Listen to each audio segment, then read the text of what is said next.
مجھے وہ الفاظ یاد نہیں ہے جو علی وزیر صاحب نے یہ استعمال کیے ہیں، لیکن شاید آپ کو اپنے پرائم منسٹر صاحب کے الفاظ یاد ہوں، وہ الفاظ جو انہوں نے اس پارلیمنٹ کے لیے کہے تھے، اس کے بارے میں بھی آپ تھوڑا کہیں کہ اس پارلیمنٹ کے خلاف اس نے کیا کیا تھا۔ اور جناب اسپیکر، میں اپنی تحریک کے بارے میں ایک بات کرتا ہوں، جب سے یہ تحریک شروع ہوئی ہے، جس دن سے یہ تحریک شروع ہوئی ہے، ہم پر یہ بات بھی کوئی نہیں ثابت کر سکتا کہ ایک گملہ بھی ہم کے اوپر بھی دہشت گردی کے مقدمات ہیں۔ کیا کیا تھا؟ میں تو جب یہاں پر احتجاج کے لیے آیا تھا، میں نے تو ایک گملہ بھی نہیں توڑا تھا، میں 10 دن یہاں پر بیٹھا تھا، میں نے کوئی روڈ بھی بلاک نہیں کیا تھا، میں نے ایک گملہ بھی نہیں توڑا تھا۔ آپ نے تو پارلیمنٹ میں بھی حملہ کیا، آپ نے تو پی ٹی وی پر بھی حملہ کیا۔ اس سے زیادہ دہشت گردی اور کیا ہو سکتی ہے؟ ان کو تو کسی نے گرفتار نہیں کیا، وہ تو اب بھی وزارت عظمیٰ کی کرسی پر براجمان ہے۔ آپ کے صدر ابھی پاکستان کے صدر ہے، وہ ان پر بھی اس طرح کی دہشت گردی کے مقدمات ہیں۔ تو جناب اسپیکر، ہم یہ بات کرنا چاہتے ہیں کہ 2 دن پہلے پرویز خٹک صاحب بیان دیتے ہیں کہ میں مذاکرات کی دعوت دیتا ہوں، پھر اس کے دوسرے دن بعد پھر منظور پشتین کو گرفتار کر دیتے ہیں۔ تو یہ کیا ماجرا ہے؟ یہ ملک کون چلا رہا ہے؟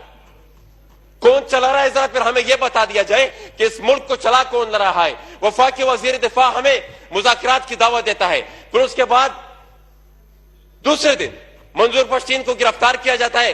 پھر جناب اسپیکر، یہاں پر اسلام آباد میں ایک پرامن احتجاج ہو رہا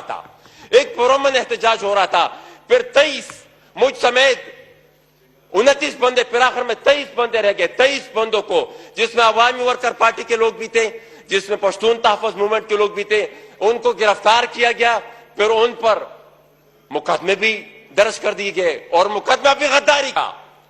ہر مقدمہ جب درج ہوتا ہے پھر وہ اس میں غداری کا دفعہ ضرور شامل ہوتا ہے۔ آخر میں جناب اسپیکر، مجھے یہ لگتا ہے کہ شاید پورا ملک ہی غدار ڈکلیئر ہو جائے، سوائے چند افراد کے، سوائے چند سرکاری افسران کے۔ تو ذرا خدا یہ اس چیز پر توڑا ذرا عدالتوں کا بھی وقت ضائع نہ کرے، پروسیکیوشن کا بھی وقت ضائع نہ کرے، اور اس پورے ملک کو غدار بنانے کا جو پروجیکٹ جس نے بھی اپنے سر لیا ہے، ان کو بھی اس پروجیکٹ سے روکے کہ یہ انتہائی خطرناک پروجیکٹ ہے۔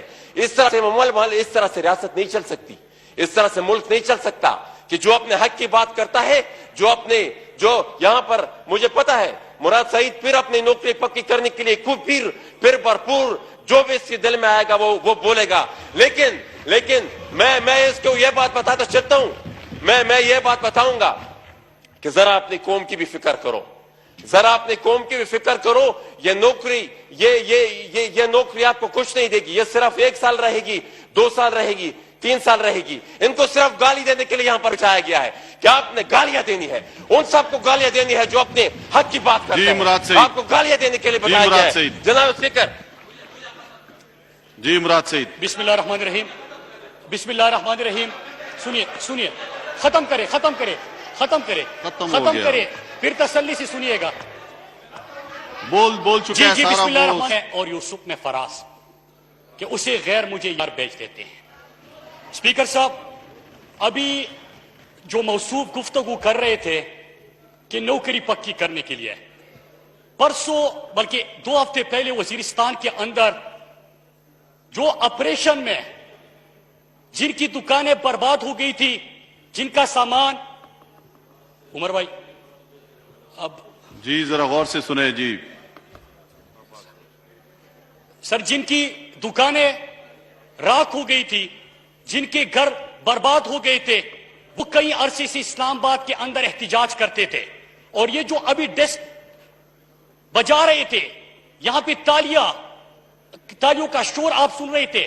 اسپیکر صاحب، ان کے دور میں ہی آپریشن ہوا تھا، لیکن ان کے گھر جو ہے وہ آباد نہیں ہو سکے۔ یہ شخص پرسوں، ان کے لیے ہم نے کوشش کی، جب وہ احتجاج کر رہے تھے اور ہم اپوزیشن میں تھے، میں ان کے ساتھ دھرنوں پہ بیٹھا تھا، میں ان کے لیے آواز اٹھاتا تھا، لیکن بھولا نہیں، کیونکہ مجھے پتا تھا کہ عمران خان ہی وہی شخص تھا جو کہ 2004 میں اسی ایوان میں کھڑے ہو کے نہ صرف آپریشن کی مذمت کرتے ہیں، بلکہ دنیا کو اصل چہرہ اور اصل پیغام پہنچانے کے لیے وزیرستان تک ڈرون حملوں کے خلاف لانگ مارچ کرتے ہیں۔ لیکن یہی شخص ڈرون حملوں کے حق میں بیان بازی کرتا تھا۔ صرف یہ نہیں، میں نے 2 ہفتوں پہلو کی واقعہ سنایا کہ 2 ہفتے پہلے وزیر